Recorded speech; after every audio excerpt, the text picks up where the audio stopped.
பிடிச்சவங்க இருக்கிற இடத்துல இருந்து ஸ்டார்ட் பண்ணலாமா? இல்ல நிறைய விஷயம் மனசுக்கு தோணும் இல்லையா? அந்த மாதிரி தமிழ்நாடே நமக்கு பிடிச்ச இடம் தான், நமக்கு மனசுக்கு ரொம்ப பிடிச்ச இடம் தான்.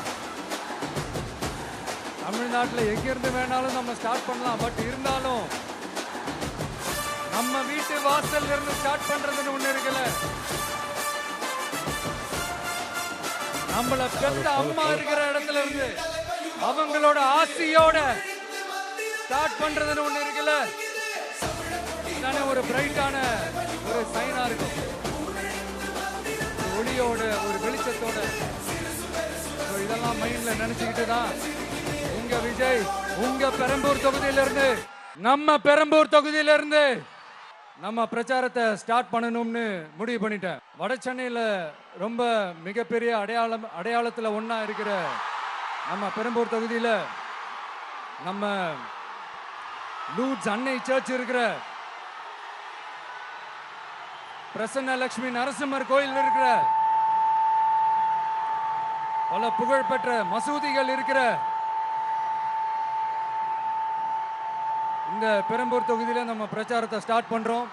உன்னை மனசார நேசிக்கிற, உன்னோட மக்கள் இருக்கிற, உழைக்கிற, உழைப்போட வாசனை இருக்கிற அப்படிப்பட்ட ஒரு பகுதியிலிருந்து உன் பிரச்சாரத்தை ஸ்டார்ட் பண்ணி விஜயனை மனசு சொல்லிச்சு. அதனாலதான் நான் இங்க இருந்து ஸ்டார்ட் பண்றேன். என் நெஞ்சில் குடியிருக்கும் பெரம்பூர் தொகுதி மக்களே, பெண்கள் பாதுகாப்பு இல்லாத, சட்டம் ஒழுங்கு சரியில்லாத, போதை பொருள் அதிகமா இருக்கிற நம்ம தமிழ்நாட்டை நம்ம காப்பாத்தி ஆகணும். தமிழ்நாட்டை இப்படி ஒரு நிலைமைக்கு கொண்டு வந்தது யாருன்னு நான் சொல்லிதான் உங்களுக்கு தெரியணும்னு அவசியம் இல்ல. தீய சக்தி திமுக தான் காரணம். இப்படி ஒண்ணுத்துக்குமே உதவாது இப்படி ஒரு ஆட்சியை நடத்திட்டு விரைவில் விடை பெற போகும் ஸ்டாலின் சார் தான் காரணம். இந்த 5 வருஷத்துல என்ன நடத்தினாங்க? ஆட்சி நடத்தினாங்களா இல்ல வேற ஏதாவது நடத்தினாங்களா? ஒரு சோறு தண்ணி கூட இல்லாம இருந்துடலாம் போல, ஒரு அடிப்படை வசதிகள் கூட இல்லாம எப்படி இருக்கிறது? நம்ம பொம்பளை பிள்ளைங்களா ராத்திரில டாய்லெட் கூட போக முடியல. போயிட்டு வர கேப்ல என்ன நடந்துருமோ என்ன ஆயிடுமோ பதட்டத்தோட இருக்க வேண்டியதா. ஒரு பாட்டி வயசுல இருக்கிறவங்களுக்கு கூட பாதுகாப்பு இல்ல. ஒரு டீ கடையில நிம்மதியா டீ குடிக்க முடியல. போதையை போட்டு வந்து எல்லாரும் வெட்டிட்டு போயிடறானுங்க. இதெல்லாம் நாடா இல்ல காடா? இங்க கவர்மெண்ட் ஒண்ணு இருக்குதா இல்லையா?